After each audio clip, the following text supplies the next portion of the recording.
Welcome back, everyone, to another reaction video as we dive back into Extra History's series on the First Crusade. As always, there's a link in the description that will take you back to my reaction to episode 1 if you want to get caught up, as well as the original content if you want to see it without my commentary. Let's go ahead and dive right into part 3.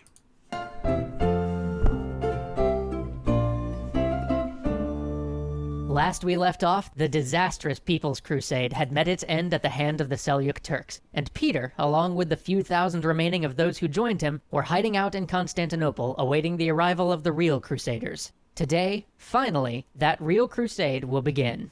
So in case you've forgotten, just remember all of what we've seen in these first 2 episodes is basically about people who were never intended to be a part of this crusade in the first place. These are not professional soldiers. These are common citizens who see an opportunity initially to gain favor with the Lord, to get absolution, to be able to basically earn their place in heaven. Only to end up a mob that ransacks throughout Christian Europe and then gets wiped out at the hands of the Turks in what we know today as modern Turkey. Now, I guess we're probably going to get into the actual crusade with the actual soldiers who were originally intended to be a part of it. Before the First Crusade can begin in earnest, the Crusaders have to get to the Holy Land. And to do that, we have to recognize one very important point about the First Crusade that's often overlooked. The army of the First Crusade isn't actually one army at all. Rather, it's at least 5 separate armies led by 5 different men from 5 different parts of Europe. Each of them set out from 5 different starting points with the idea that they'd all meet up in Constantinople and move on to the Holy Land from there. The first army is that of Hugh of Vermandois. This was the smallest army, although arguably the noblest of the noble armies. So, obviously 1,000 years ago with transportation what it is, with communication what it is, with the world the way it is, it's absolutely impossible to coordinate 5 different armies and get them across hundreds or even thousands of miles and have them arrive in any way, shape, or form near the same time and place. And certainly, I'm guessing they're going to lose a lot of people along the way because you don't move large numbers like this without disease breaking out in the camp and just ravaging you before you even get where you're going. As Hugh was the brother of the King of France, which was a bit awkward as the Pope had recently excommunicated King Philip I of France for adultery, but hey, why let fraternal excommunication get in the way of a good crusade? Now, from Western Europe, there are basically 2 ways to get to Constantinople. Travel over land through Hungary, or head to Italy and travel by sea. Hugh chose the latter of these 2 options. Unfortunately, his tiny fleet was hit by a storm, and he lost a good number of his ships. Now, that's interesting because if you've ever seen the movie Kingdom of Heaven, which is fantastic, by the way, loosely based on real history, it's one of those movies that uses people who were real characters and get some of the important stuff about those characters right, but kind of weaves in a fictional story and fictional elements of the real history. But still is a really good movie set in a time where we don't have a lot of really good movies. But this happens in that film.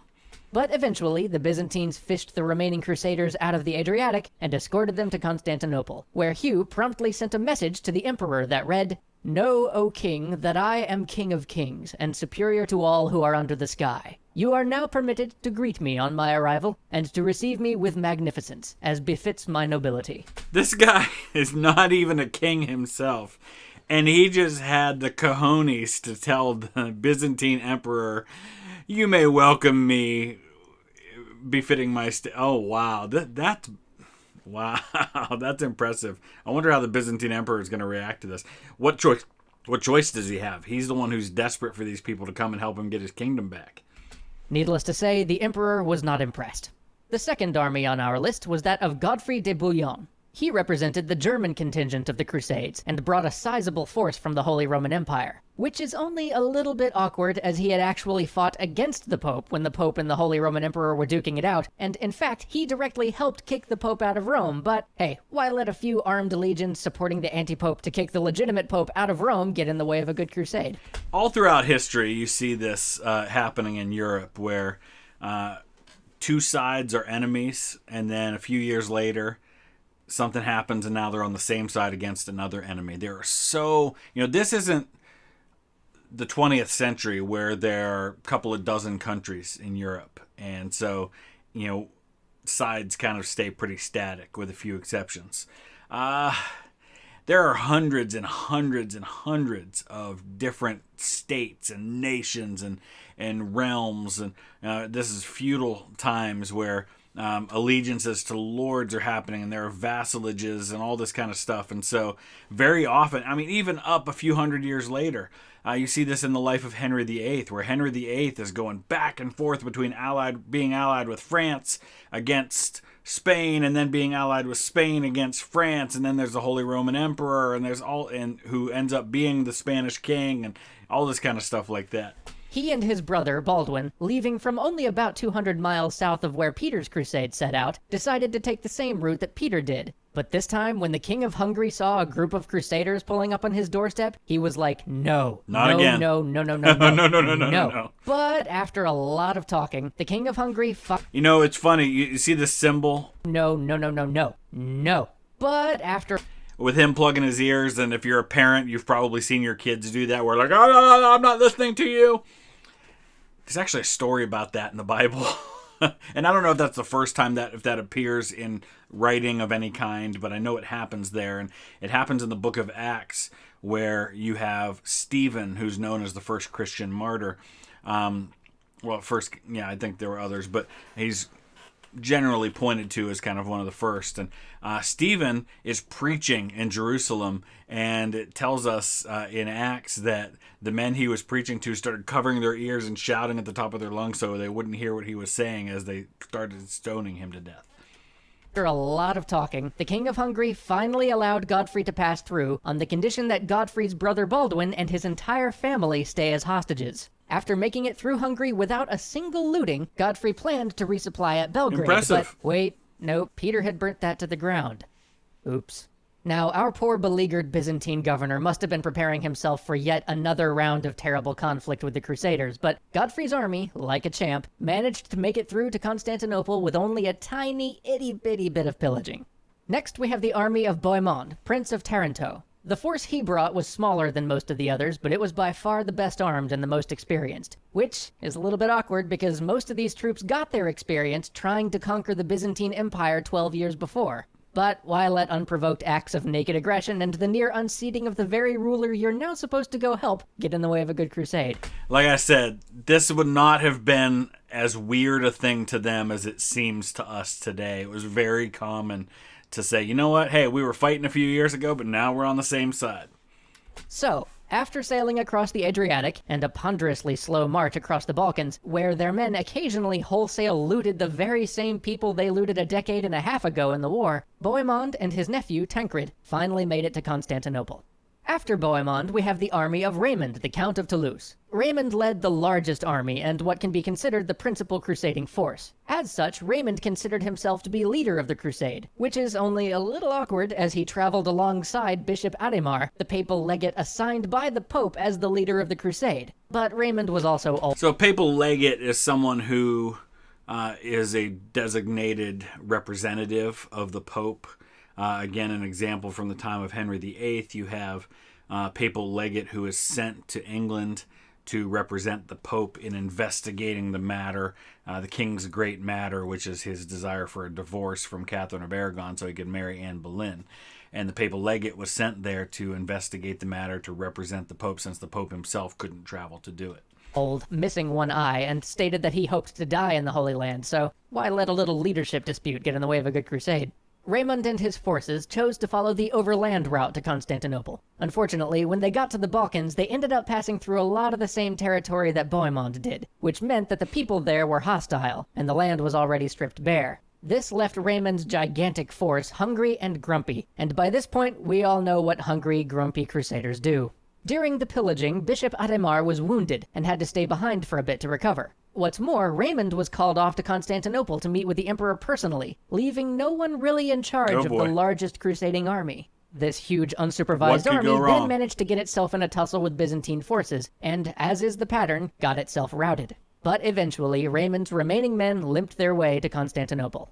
Lastly, we have the army of Robert of Flanders, who surprisingly had nothing awkward going on at all, as his father had gone on a pilgrimage to Jerusalem a few years back, and had fought for Alexius Comnenus on the way, leaving the family on good terms with the Byzantines. Like Boymond and Hugh, Robert also decided to try his hand at the sea route, and surprisingly, he managed to make the crossing to Byzantine territory without losses. Even more surprisingly, he managed to make it all the way to Constantinople without any major reports of pillaging or looting. Nicely But there done. were two other fellows leading this crusading army along with Robert. One Robert of Normandy, just to make things confusing, and a Stephen of Blois, both of whom were relations of William the Conqueror. Yep. They decided that the crossing was too risky and that they were going to wait until spring to cross. That would generally be a wise decision, though in this case they would end up losing one of their ships where Robert had lost none. And while they waited in Italy, a fair number of crusaders decided that a winter in Italy isn't what they signed up for, and deserted.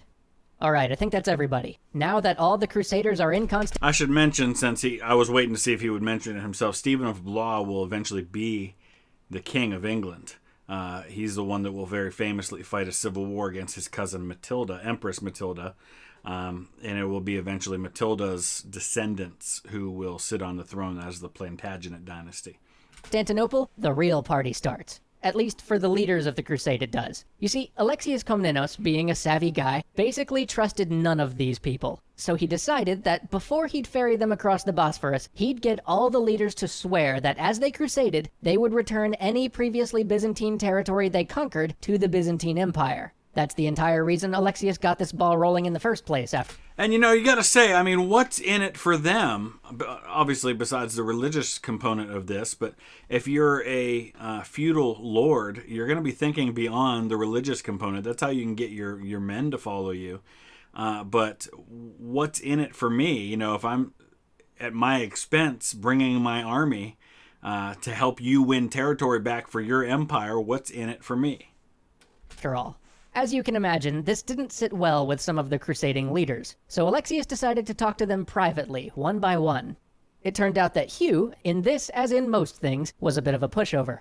Godfrey, on the other hand, turned out to be absolutely bonkers. Wait, is this the same Hugh who was like, I'm on my way, feel free to show me all the honor I deserve? Hugh.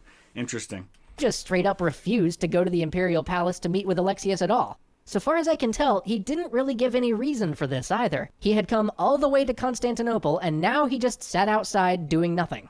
Emperor Alexius finally decided, okay, I'll send Hugh to talk to him, I guess. But when Hugh showed up, Godfrey called him a lackey and refused to deal with anyone less than the emperor. Okay. This weird standoff continued until, finally, after Alexius cut off the supplies he'd been sending him, Godfrey's troops attacked imperial troops. There was a minor skirmish, Godfrey's troops lost, and so far as I can discern, Godfrey just instantly caved. The emperor gave Godfrey a small mound of treasure and basically just said, get out of here, and booted his forces over the Bosphorus. Okay, that's 2 down. Now it was Boymond's turn, and he was a wily one. Now, whatever else you may say about Boymond, he was charming, intelligent, diplomatic... Wait, what were the cons? Wily one. Now...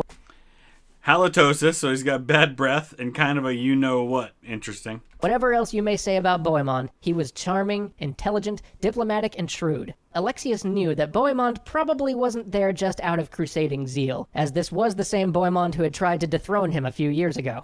Alexius was bracing himself for an argument to get Boymond to agree to give back whatever conquests he might gain on the crusade. But Boymond was one step ahead. He agreed right away. Of course he would take the oath. But since he was being so forthcoming, wouldn't it make sense for the emperor to name him as the leader of the crusade? What? Alexius stumbled for a moment here, but he too was a savvy and shrewd man, and so rapidly regained his bearing, said something non-committal like, yeah, I probably could, hang on. And then quickly shuffled Boymond off to a room literally overflowing with gold and jewels and silver, and basically said, what? Look at all this annoying treasure just clogging up my otherwise lovely room. Wow, that's a nuisance. If only I had a buddy here who could cart it all off for me after saying one measly little oath. And measly little oaths were indeed said. But this whole time, Boymond's nephew Tancred was outside with the army, miles from the city, and so managed to just sort of never take the oath himself. This may end up being relevant to future Extra History episodes. Raymond was next. He met with the emperor, but flat out refused to take the oath. He went on a whole spiel saying, God is my only leader, and that he would not swear to such a thing. Eventually, Alexius managed to get him to at least swear to an oath of brohood. A broth, if you will, proclaiming that A bro. Wow. I got nothing to add to that. Alexius was his bro forever, and that he would help him wherever he could, especially against that weasel Boymond. Alexius eventually said, "All right, good enough," and sent him on his way. No presents for you, though. Presents are for people who swear actual oaths. Lastly, of course, there was Robert. Their conversation boiled down to, "Are we cool?" "Yeah, we're cool." Then Alexius showered him with gifts and said, "Go get him, Tiger." And thus began the First Crusade. Seriously this time, the First Crusade is actually beginning now. Next week, we'll see them march off into Turkish territory, fight battles against people who aren't supposed to be their allies, and actually retake land for Christendom. See you then. Interesting. It's an entertaining story, to say the least. It wouldn't have been entertaining to the people involved, obviously, because this is serious, serious stuff. And a lot of people have already died and haven't even started on their actual quest yet. But, all right, let me know your thoughts. Use the comment section below. Hit that like button if you would, and we'll see you again tomorrow with part 4. Thanks for watching.